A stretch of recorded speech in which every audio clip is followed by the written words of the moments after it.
Today we are talking about Zeus. Remember that guy?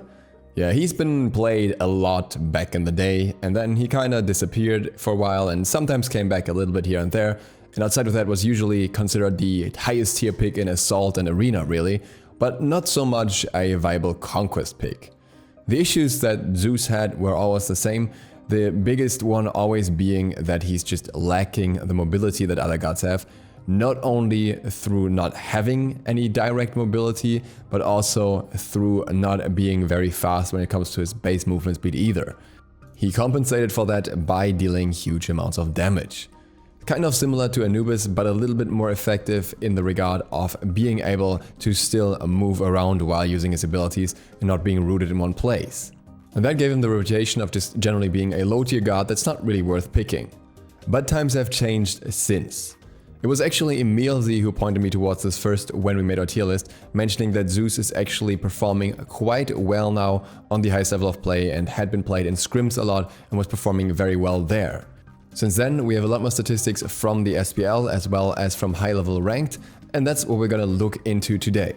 Now, something I'd like to briefly mention, because it always comes up in this context, is there will be people out there saying, but I've been playing Zeus this entire time, I knew that he was good, everyone else just had no idea. That's great and all, you have played him on whichever level you're playing on, but that doesn't speak for the overall viability of a god. When we're looking at, for example, Ao Kuang, attack speed Ao Kuang, who I talked about recently, him being playable in lower divisions or in casual modes doesn't really indicate that the same is true for the competitive level of play, where a lot less gods are viable, and for the higher levels of ranked, where you have at least a bit more of a selection of gods that can be very strong. Now, with this disclaimer out of the way, let's jump into the following questions. What happened to Zeus? How do you build him now? And how viable is he really? In order to answer that, we have to look into the stats. And the stats that are probably most interesting here are the SPL stats that are collected by Blues Ultra. These stats show us how often the god has been picked in the SPL in the last 4 weeks of the split and how many wins he had. 8 picks, 6 wins, 2 bans. That's a pretty good slash line, bringing him to a 75% win rate and a 9.2% pick rate, which is not crazy, especially the combined pick and ban rate of 11.49 isn't out of this world. So Zeus doesn't rule above all other picks, but when he's picked, he's very successful.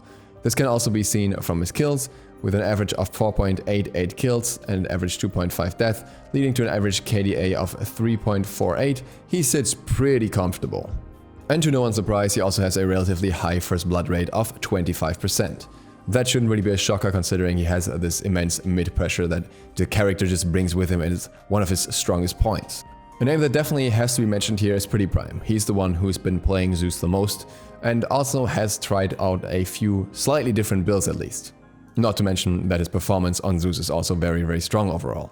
But SPL is one thing, ranked is another. How do the ranked stats look in comparison? For that, we get the stats from SMITE.gg, and here we can see a somewhat similar and somewhat different picture. The reputation of Zeus being a pub stomp god most certainly does not hold up anymore at all. Because if we look at bronze, even though the player base there is really small, it's less than 35% win rate for Zeus. In silver, it goes up to somewhere between 50 and 55% win rate, and then in gold we go down to below 50%, while in platinum he is pretty close to a 50% win rate. So his performance in none of these divisions is overwhelmingly good. Yet still, the stats that you can see above are specifically for Diamond Plus, and here he is actually one of the best gods. He has a 60.9% win rate, which is plus 5.28% from the last patch. He's got a 6% pick rate as well, so he's not completely underpicked and it's just a complete niche pick. He is not that frequently picked, but he's also not completely infrequently picked, and he's got a super tiny ban rate. But what we see here, even with the relatively small cut of players in Diamond, is that up there he is highly valued, at least by a few select players. In fact, he currently holds the 3rd highest win rate in Diamond Plus after Hell and Xingtian, who are both picked a lot less and are therefore a lot more niche picks. He still has 156 picks after all. So why and how did this happen? I'm not going to do a full-on in-depth analysis of every aspect in this regard, because that would be more something for a whatever happened to video, but I'll go over the main aspects. Now, first of all, we see a meta shift generally towards more immobile gods that have better damage or better other utility that helps you as a team. We can see that from gods like Poseidon coming back. We can see that from newer gods like Baron Samedi that is more played in solo, but still has this kind of function of being an immobile god with a lot of impact on the game. This obviously leads to other immobile gods also having more of a playing field. If your opponent isn't super fast, then you don't have to be super fast either. And speaking of what your opponent is doing, Book of SLOTH is currently a super strong start for mid laners. And this is a start that works very well for Zeus. Not only makes it easy for him to get pressure if the opponent has this, because he just naturally comes with a super high amount of pressure, but it also allows him to get a high power item very early in the game. And this is crucial because it's something that makes Zeus a lot less gankable, just due to the fact that any jungler that wants to engage on him or any support will have to consider that they can take very high amounts of damage very quickly, very early in the game already. More CDR focused starts don't really offer that to Zeus to the same degree.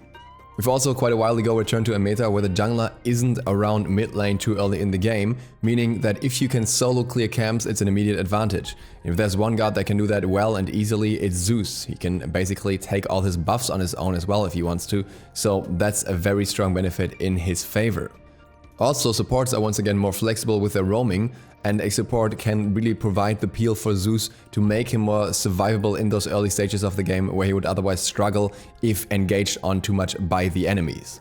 Last but not least, similar to Agni, he benefits in many ways from the current item meta.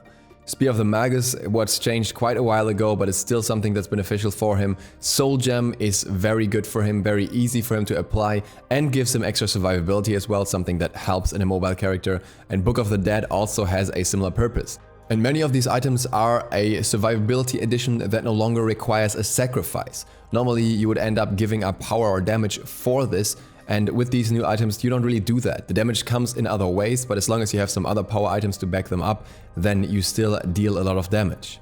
And last but not least, we see a rise of basic attack gods overall, and Zeus has always had a decent time against those. Not only can he do a ridiculous amount of damage before the enemy can get close to him, but also with his ultimate he can zone off enemies that are on him very easily without them being able to apply too much damage to him, because otherwise they just take way more damage themselves. A meta with a lot of burst gods is a lot more scary for Zeus. So to sum it up, there are a lot of things that are going in Zeus' favor at the moment and it's really showing. And his performance on high level ranked and in the SPL is reflecting that very much, and I think it's only a matter of time until we will see it on lower levels of play as well. That doesn't mean that he's impossible to counterplay or that his win rate stays this high consistently, but he's definitely a strong pick now. And looking at his items, we have a few builds from the SPL here. We can see a build from Pretty Prime, from Lobster, from Yaman, and then Pretty Prime again. There are a few more games, especially from Pretty Prime, and what we can see, especially with Pretty Prime, who's been consistently doing well, is that he definitely prefers a start with Book of SLOTH, which makes a lot of sense. He generally goes for penetration boots after, sometimes CDR boots. It simply gives you a lot more damage output, and Zeus is not as CDR reliant as other gods. You just want to do as much damage in one combo as possible and blow the enemy up.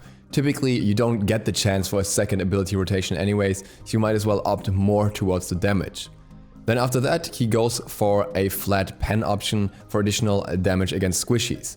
We have seen him build Divine Ruin, we've seen him build Spear of the Magus, and we've seen him build Spear of Desolation, so it's really a question of if he needs anti-heal, if he needs more effects from Spear of Desolation, but generally I think the item that you want to look for the most, unless the enemy has a lot of healing, is Spear of the Magus, simply because he can apply those ticks so easily and it stacks up so much damage on squishies. Next, he tends to go into Obsidian Shard.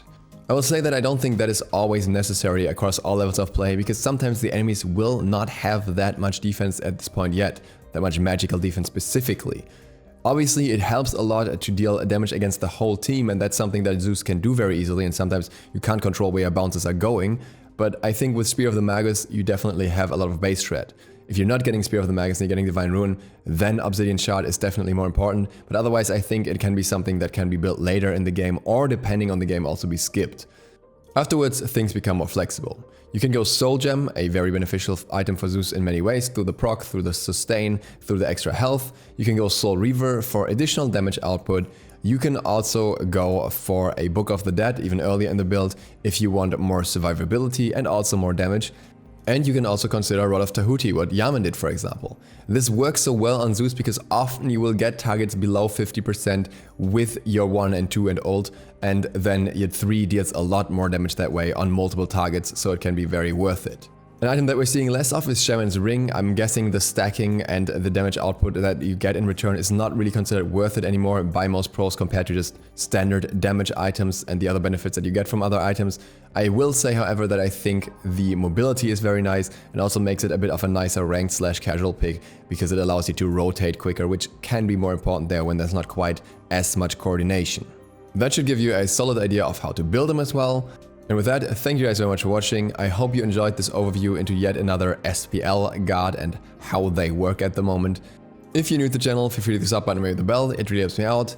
Other than that, see you for the next one tomorrow. DukeSloth, out.